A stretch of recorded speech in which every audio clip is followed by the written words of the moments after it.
The one piece of advice which I would give everybody, that you know what, nowadays, nowhere is safe. Have an alarm underneath the desk if you just need to go, ding. I'm not saying all of this to scare people, but I just want people to be aware of where the dangers can be. Hi there, my name is Abbas and I run the Optical Mentor Program.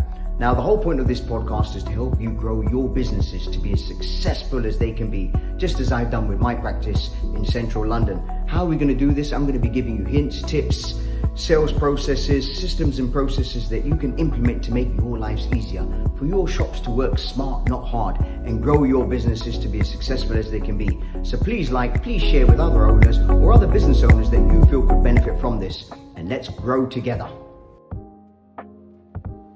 Amazing incident happened here. Well, it's not actually amazing, it's actually very bad.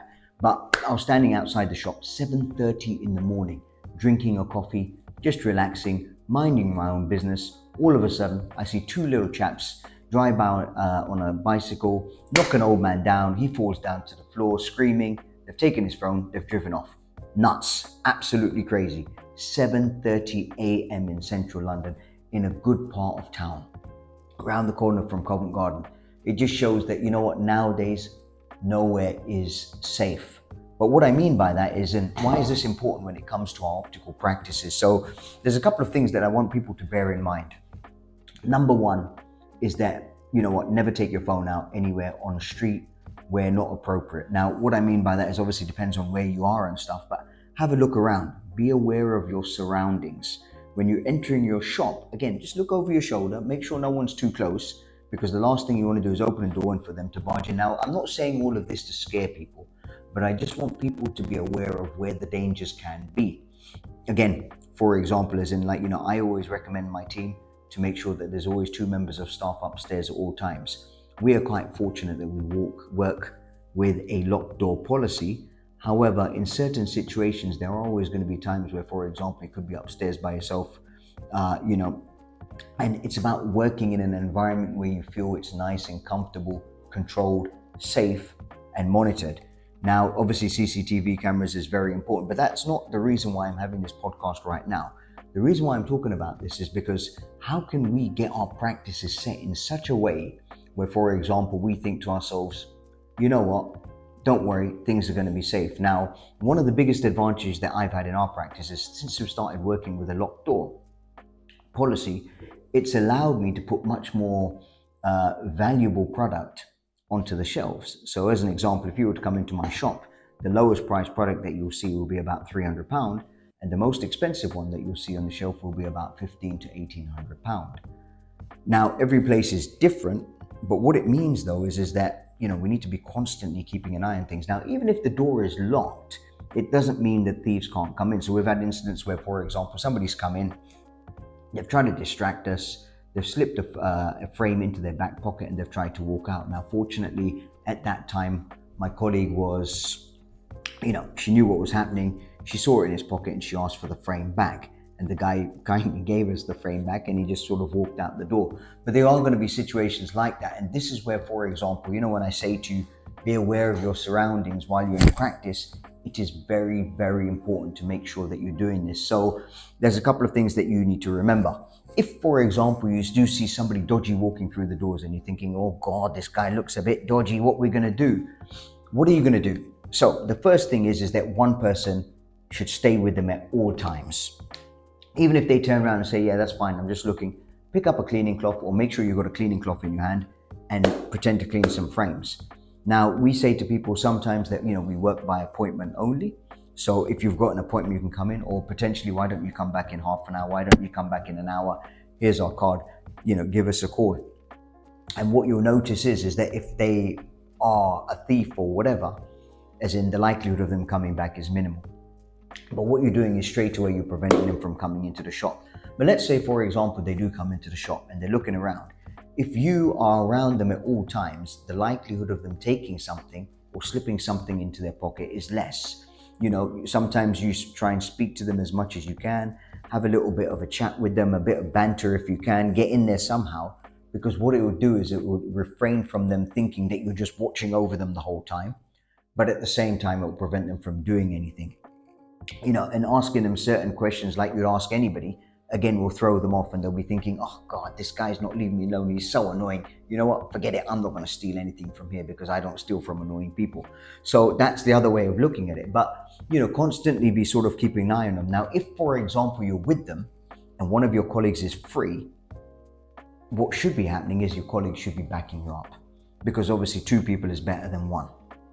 So again, consider that in your environment, talk about it in advance. And what I mean by that is by saying to somebody, okay, look, you know what, I'm going to open the door. This guy looks a bit dodgy. Can you back me up? And that other individual, even if they're with somebody at the time, they need to kindly say to the person that they're with, look, you know what, this person looks a bit dodgy. If you don't mind, excuse me for 2 minutes. I'm just going to help my colleague out, and go and support them. Come around the desk, as in and being within the vicinity.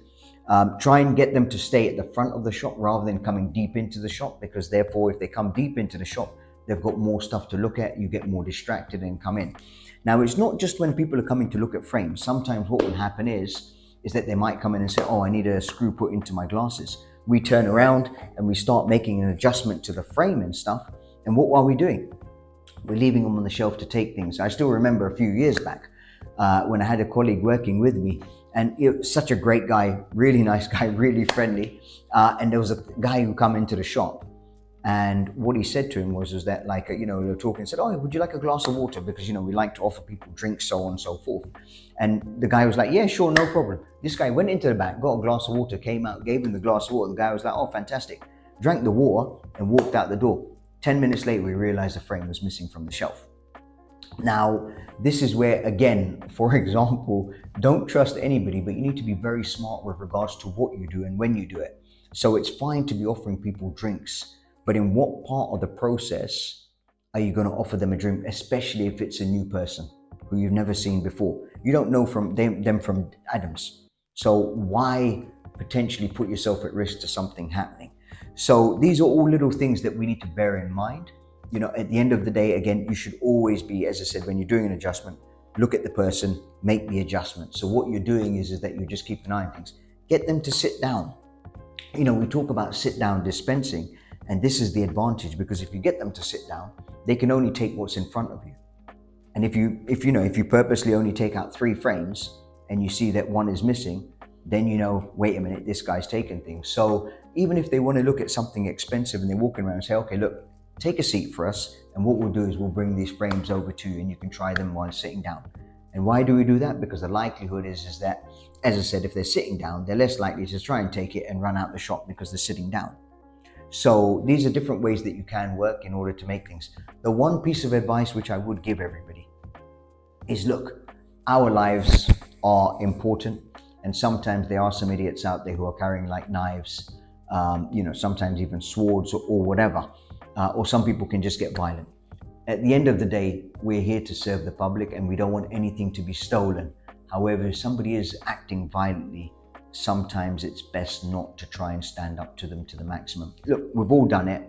Even me, being 5'2", I've even tried to grab somebody, but sometimes it's just not worth it. I remember there was one guy who I was fighting with at the door. He ran out. I tried to follow him, and a guy in a white van, a builder-like type, said, is it worth it? You might have a knife. And it was only at that point that I realized that, yeah, you're right. So sometimes you need to let it go for the sake of, £100, £200, £300. Sometimes your life is more valuable. So these are just little tips that you can use in order to make sure that you're keeping yourself safe in the shop, making sure that your product is being safe in the shop as well. And just be vigilant and always be aware of your surroundings. Keep an eye on what's happening in the shop. Keep aware of the people coming through the doors. Sometimes what will happen is you'll see them walk past the door, and then they'll walk past, they'll look in, as in looking through the window to see if they can see somebody. So constantly just be aware. Always be looking up, even if you're with somebody. And especially if you keep your doors open, be vigilant at all times. Get your colleagues to support you. Have an alarm underneath the desk if you just need to go, as in have a good alarm system. Anything that deter them, anything that will scare them will work a treat. So if you have any more questions, or if you have any more queries, or you need my advice on anything, don't hesitate to reach out. Hope you enjoyed the content, and more importantly, hopefully there's 1 or 2 tips in there which you think, yeah, you know what, I can implement that in my practice to help me grow my business to be as successful as it can be. So please please share with your fellow professionals. And if you want to know more about how the Optical Mentor can help you grow your business, please link in the bio and we'll be happy to reach out and have a conversation to see where we can grow together.